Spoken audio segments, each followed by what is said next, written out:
জামাই ষষ্ঠী তো হয়ে গেল, তো জামাই কি দিল শুনি? আমার জামাইয়ের মতো জামাই পেতে গেলে ভাগ্য করতে হয়, ভাগ্য। লাকে ওরকম একটাই জামাই মেলে, বুঝলে তো? লাকে একটা। গরমে তো ওর বাবার অবস্থা কি খারাপ কি খারাপ। ওই দেখে আমার জামাই ষষ্ঠীতে একটা এসি গিফট করেছে। তার সঙ্গে আবার আমাদের পুরনো ফ্রিজটা, ওটা তো খারাপ হয়ে গেছিল, ওটাও আবার কিনে দিয়েছে নতুন ফ্রিজ। তারপরে আমার জন্য একটা বেনারসি শাড়ি, ওর বাবার জন্য একটা পাঞ্জাবি এনেছে ভাবো। তার সাথে আবার বড় সাইজের কাতলা মাছ। বাবা, বিরাট ব্যাপার তো রে। ভাগ্য করে একটা জামাই পেয়েছি।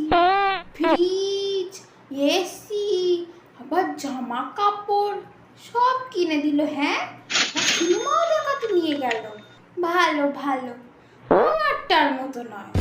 আমার কথা আর কি বলবো, আমার তো এই যে বেলা 2টোর সময় রান্না বান্না সব জুইরে জল হয়ে গেল, তখন এলো। তাও আবার একটা ছাপা শাড়ি নে ভাব, একটা মাছ আনে লোকে, একটা ভালো শাড়ি বছরে একটা দেয়, তাও নয়, একটা ছাপা শাড়ি। মানা যায়? তুই বল, মানা যায় এইসব?